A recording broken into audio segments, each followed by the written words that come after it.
Hello and welcome back. It is a very polite morning today. Look, it's a.m. It's 9:30. It's polite. I don't know how to explain that, but it's energetically polite today.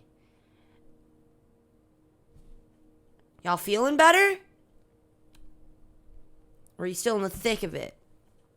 I'm coming out the other end of the fog, man. I got awarenesses for you. All right. First of all, look at my home screen. This shit's cool, so. The biblically accurate angel. Alright. I'm feeling better when I'm trying to cut down on all those red notifications. Believe it or not, my email was up to like 12,000. We fixed that. I'm sure there's an easier way to fix it, but I was a techless millennial for too long, so I just do it the old way. Remember when you could just click and mark all as red? Now it's just 50 a page. Anyway, so new awarenesses. Now,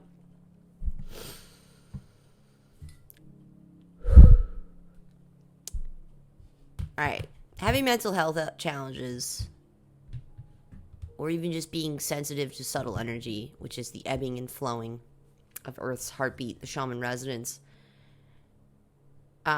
So either you're energetically sensitive, mental health problems, trauma, PTSD, whatever,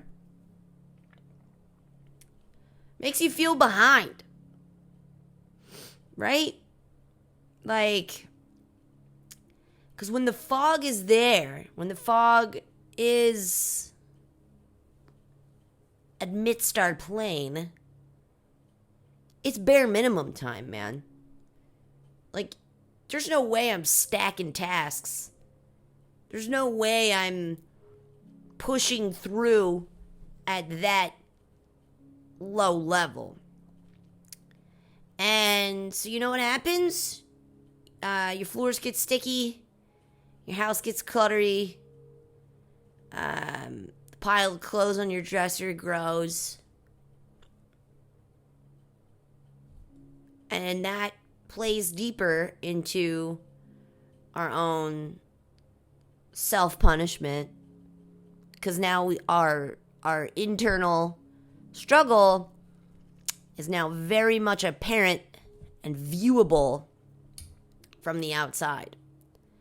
I think that's what freaks us out. It's not really the unending tasks. Because as I'm seeing, my fog is lifting and I'm coming out the other end. I mopped, I vacuumed, I got rid of the clothes pile on the dresser. It's all good, right? But that kind of stuff really can trigger us. I think it's because you're starting to see on the outside how you're feeling on the inside, and that's panic-inducing. Because now you're looking at yourself as incapable or lacking of. And we create these narratives that we can never do. How could we ever hold? How could we ever upkeep, right? And it's just not true.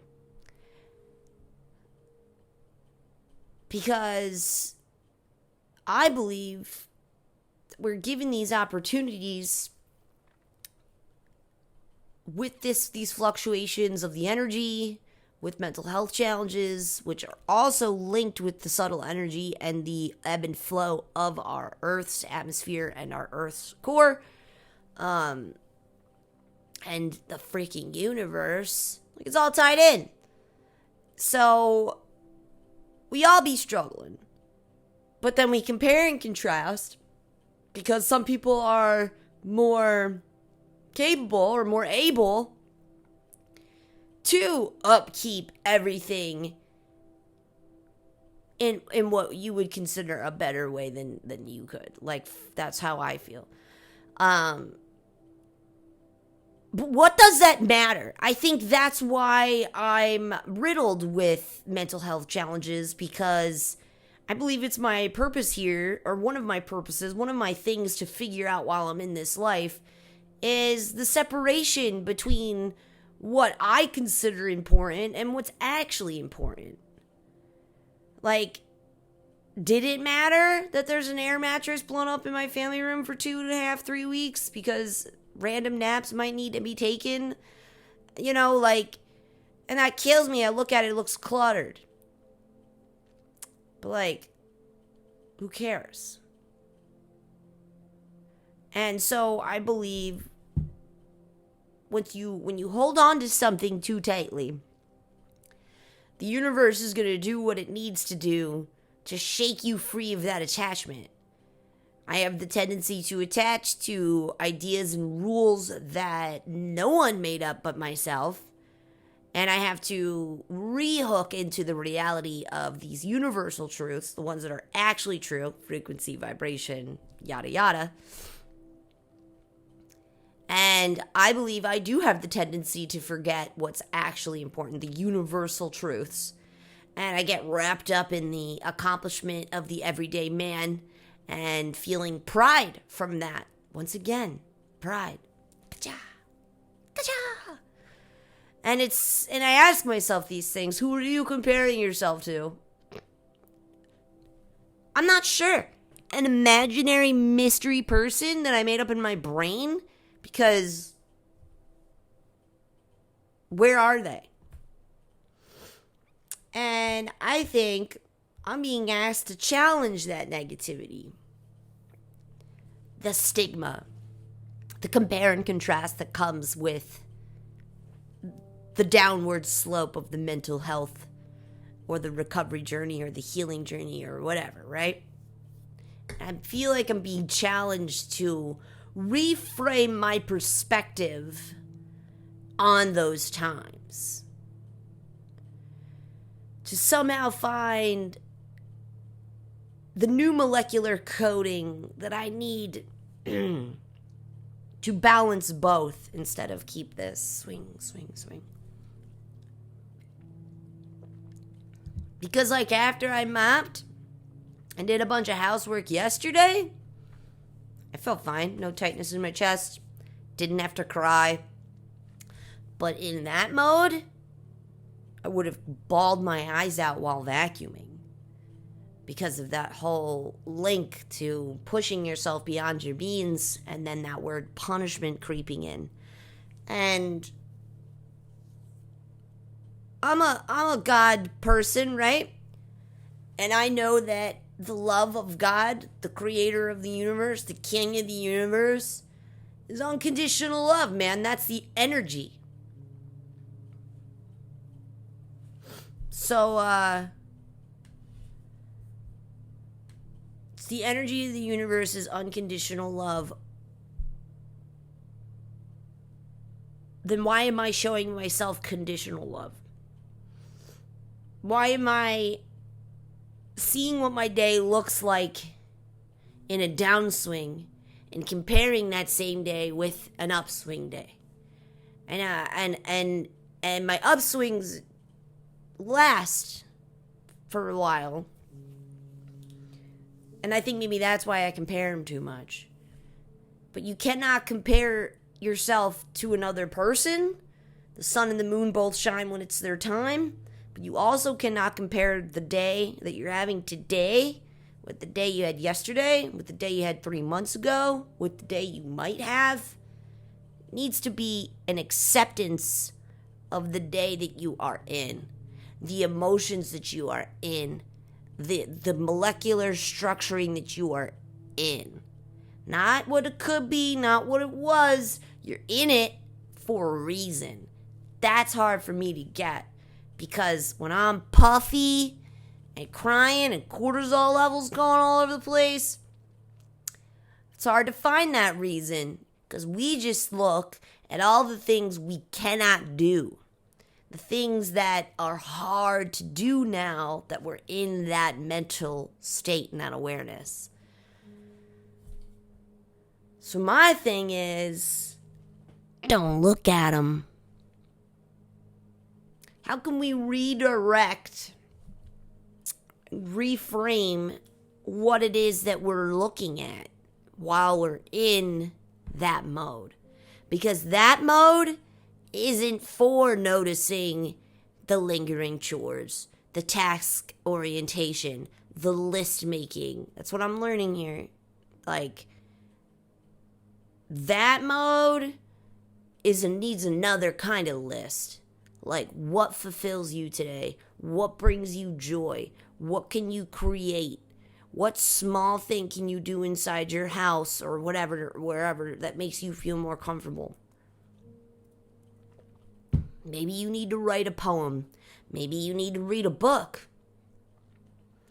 And I don't know about anyone else out there, but I'm a go-getter, I guess. I don't know that sounds lame, but I like to do things, like accomplish and feel success and push myself in that way.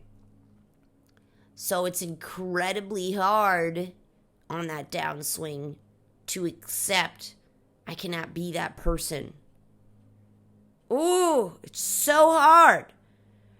And then what I was mentioning with some older videos, maybe it was the last video, is this integration into flow mode, into just being, and how I believe that would be the balancer for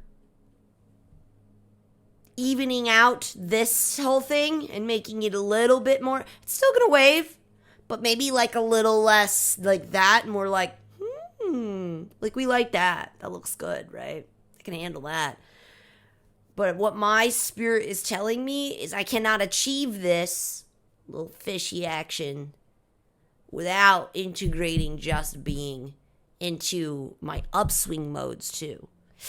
That was the answer from my latest dip into depression was, okay, we love that you're a go-getter. We love that you have big dreams, but why are you running towards them?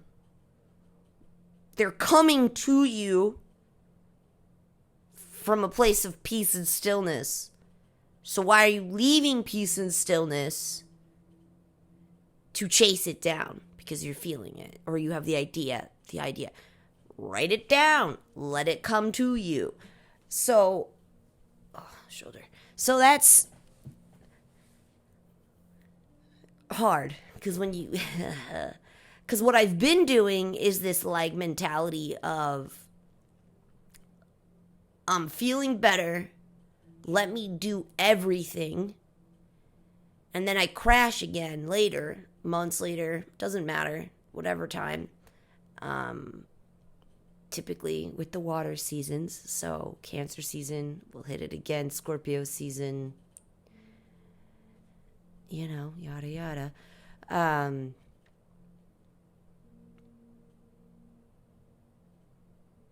Right, how can I just flow and not, because that's what you're doing. You're doing that out of fear of the next downswing. So you're feeling good. You're in your back of your mind, though, you're holding on to this nugget that says you're gonna drop again. So do what you can now, because you won't be able to then. And it's creating a negative stigma on how we are looking at our mental health. Because in reality, why can't we just, what does that look like, right? It's and the first thing that came to my mind was diluted self. That's very negative. We got to see, so I'm thinking, my mind's thinking but I don't think I mean it in a negative way. I want to make it positive. So let's say, this is, okay, we'll use the whole thing.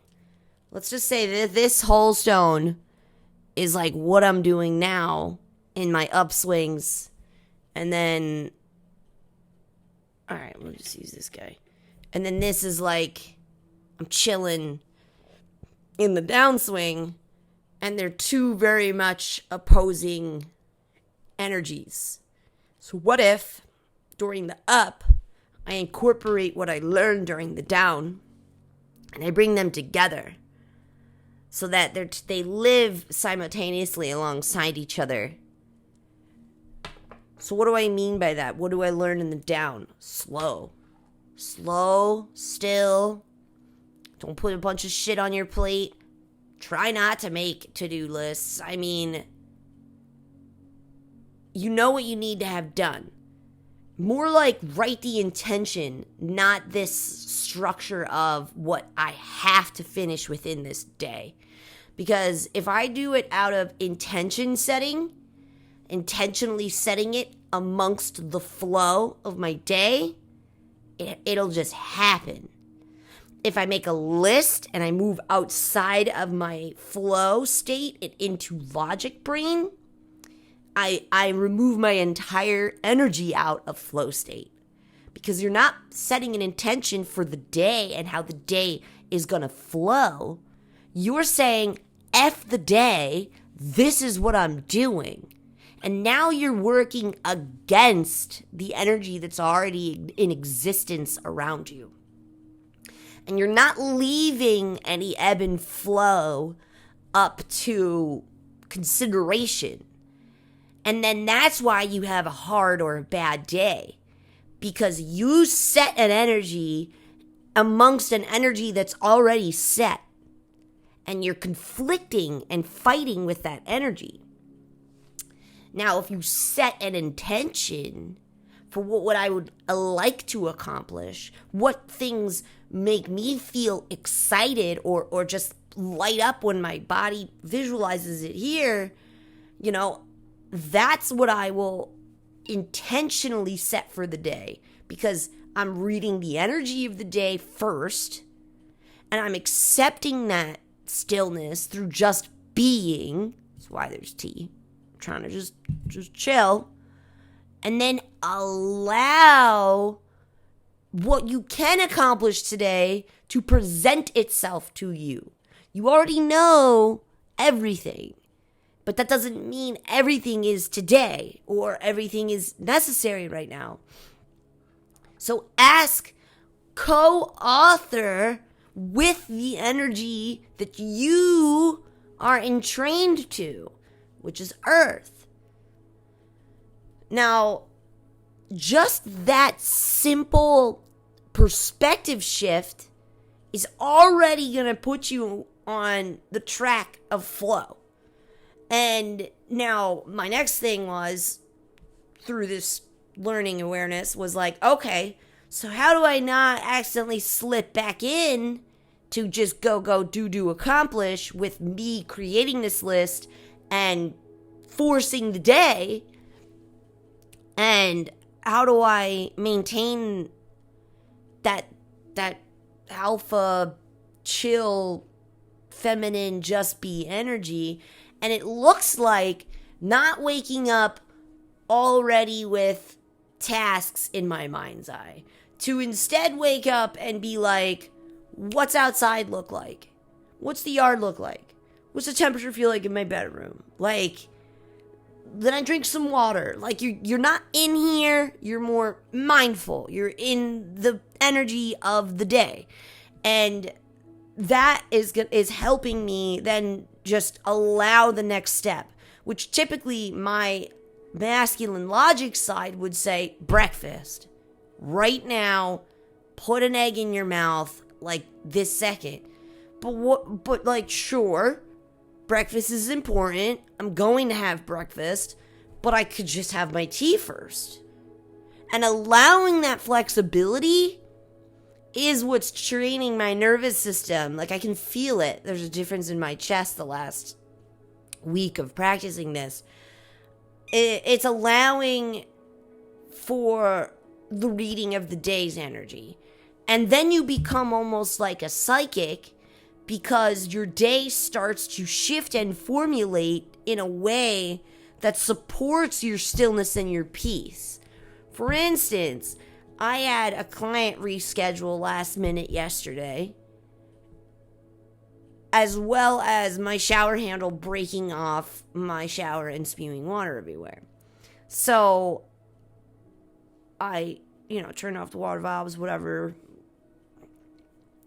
Got a friend involved because he knows what's up. And we got it fixed. But here's the thing. Like, I was mopping, and then I was rinsing the mop out in the bathtub. And that's how the handle broke. I didn't have anything else on my list. I was going with the flow of the day. So I go, okay, because I had the time. Why? Because I didn't force time into my situation. So it's like the earth already knew, my spirit already knew, someone knew that the handle was going to break today. And all of a sudden, I watched my day support my peace through small actions of change. Like, the shower handle broke, but there wasn't a lingering list. So I'm not like, this is the worst timing for this shower handle to break because I have 87 things on my list. It's not the worst time for it to break because I allowed myself to co-author my day. And things just pan out when you do them intentionally through stillness and peace. How can I support the peace I'm feeling right now sitting with my tea? Yeah, I didn't even brush my hair or take a shower because I'm probably going to work out. Feeling a natural draw to it because I'm allowing myself to co-author with the energy of myself and the day and my environment. But this goes back to what I said in my last episode about trust in yourself, that you've already done the whole coal squishing and like you're crystallizing and you can trust that you have healthy habits. That's what I want to preface that. I want to nail that in a little bit because this what I'm talking about right now, yes, will it work for everyone? Yes, I agree.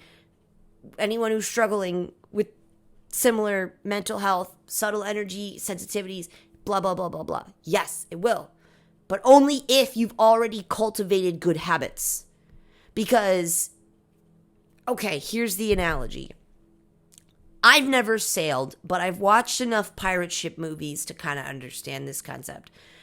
You gotta, like, set the sails. Like, tie them off, drop the main sheet, whatever, they all got little names. You gotta have certain ones out and open and tethered and flying on your ship to go in a certain direction, to catch the wind and go in that direction. Now, if you don't know how to tie knots, I don't think you should be sailing right now.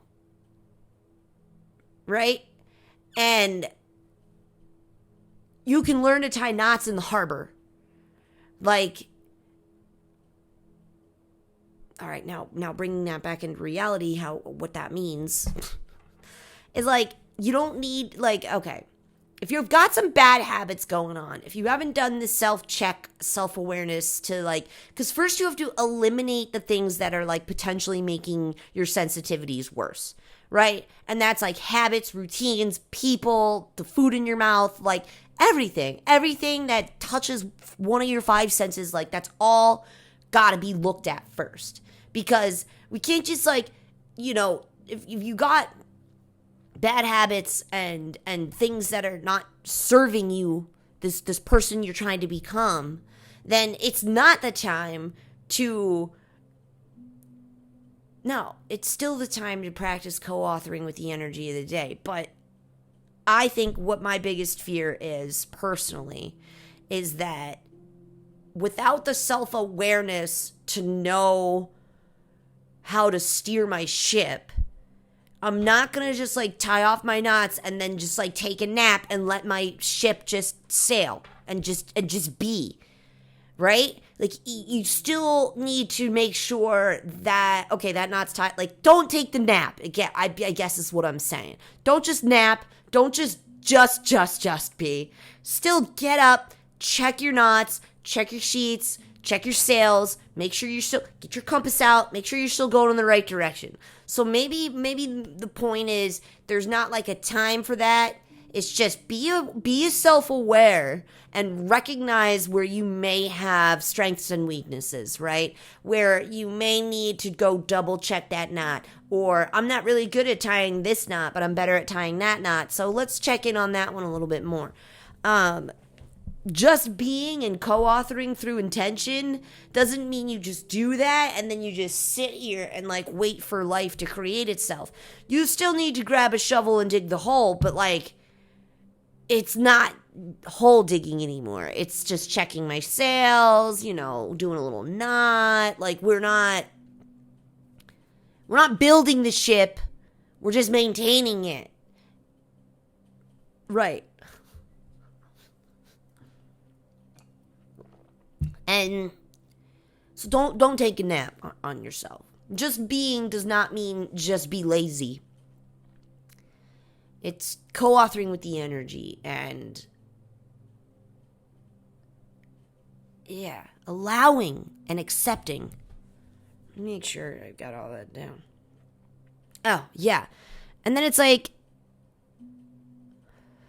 having the sensitivities, the mental health sensitivities, I think is challenging that negativity inside of us to see those times as lessons in stillness, inducing more presence, being more passionate, creating more, being restful, being mindful, being connective with your people. I noticed that too when the list started to fade away because I was forced into just being through my mental health. And then as I started to come out of that fog, I noticed a closer, intimate connection with my partner. I felt naturally wanting to like hold his hand or like pet his skin or just like be close to him, which I don't typically feel when I maneuver from that logic mind. When I'm in my just being and in my feminine energy, I feel more love and more connection and more appreciation and things like that. So that's another reason why I think that some of us are gifted with these mental health sensitivities or the energy sensitivities, because we would ruin our relationships or we would lose an opportunity because the person that we're being, that we think is this, curtailed for success person, isn't curtailed for that kind of success. And that's what I keep getting shown through the switches, is that we're doing all this when we really should be doing this. Right? And if I didn't have these awarenesses, these self-awarenesses, these moments, these opportunities to recognize that self-awareness, to see that, I wouldn't learn that I wasn't operating from here enough. You know what I'm saying? So it was like a big awareness to like I mentioned in the beginning of the video, the chores don't really matter. They don't. Like, they're gonna be here. But what did matter was my connection with that tightness in my chest, trying to alleviate that, to connect, open up, to ask for support, like things that I don't recognize when I'm operating just as this full hematite. And what I'm learning is I gotta bring in that depressive, that state, that what I'm learning in those depressive states into the awareness of my whole state of being, and stop segmenting myself into times of flux and times of whatever. Like, you get what I'm saying. Okay. And I was like, making the regular day. Okay. Right. So more passion, more creation, more rest, more mindfulness. Making the regular day-to-day tasks feel impossible, so do the bare minimum and get to feeding the soul, because that's what we're missing out on. We're not feeding the soul. We're feeding the what? The checklist? The freaking, what is that? Why? That's not a living being, but we're tending that more than we are ourselves. Soul food is often the simplistic life of following love and joy. Exactly. Like, so the house gets cluttered, the floors get sticky, but acceptance is the key to the prison of depression shame. It truly is. What beauty are you finding within being redirected in your focus? Also, and then here goes another tangent. Also, does it matter? As long as we operate within our moral and values compass still. What do I mean by that? When you hit a low or something ebbs and flows, fluctuates sensitivity-wise, don't go drink alcohol. Don't go do drugs. Don't self-harm. Don't reach out to the toxic friends. Don't do the harmful things. And because that's a thing for me personally, there'll be parts of my mental state that'll start creating enemies out of friendlies. It's a little demon trick. He's a trickster. It's up to me to have the awareness of self to notice that red flag pop up and not attack people. You know what I'm saying? It's like if you got no choice but to turn into a werewolf every full moon, then practice not eating people. Like if you don't have any other choice here, just figure out that. Right? Like I don't have another choice right now. This is how my mind and my body and my soul is healing from my trauma. So I may become confused in my reality. So it's up to me to use tools like journaling and DBT skills and effective interpersonal communication effectiveness. Like it's my job to incorporate those tools to ground that energy and not just cut everyone out of my life and move again. That's what I mean. Remain on your moral compass, following your values, even if they may feel skewed. Know who you are. Know thyself enough to recognize when we're ebbing and flowing. To not abandon all and it's hard. Cause I'm like a cigarette and a beer would like make me feel so much better. You know what else would? A walk outside, a dip in a lake, like chill the F out. You don't need a cigarette and a beer. But that's the old programming, the old coping tools, the old mechanisms. And that's why I'm saying you can't sleep on your ship right now, because you got to make sure that you didn't accidentally mindlessly tie that knot and you're steering yourselves towards Tortuga in Pirates of the Caribbean. That's like the party island. You know what I'm saying? Because it doesn't matter how you feel in the moment. You've got a goal. You have a bigger goal, which is your higher self, is the person that you know yourself to be when you're at your best. And you're not going to steer off course just because there's a storm. That's when you got to get up. Now you're holding all your ropes. You're steering at the same time, and you're just praying you get through that storm in the same direction you began it. And that's why faith is so important, too. Because there's only so much you can do. All right. I had way more to talk about, but I think I'll just make that in a separate episode. Because that's what my just being mode is telling me to do right now. So, big takeaway from today. Person who you are when you're out of the fog, person who you are when you're in the fog. needs to stop being two separate entities.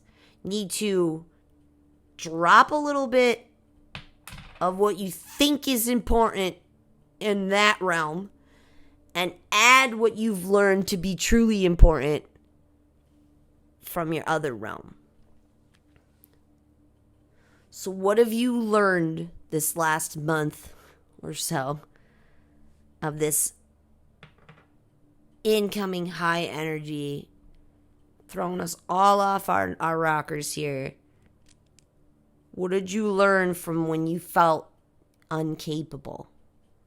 Because there were capabilities inside of that incapability. You just were comparing the wrong things. Because like inside of here, coloring, snacks, nature, pet an animal,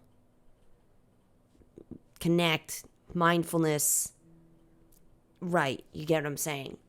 But we were looking at this guy and we were comparing him to the actions we do here, and we were saying those aren't good enough.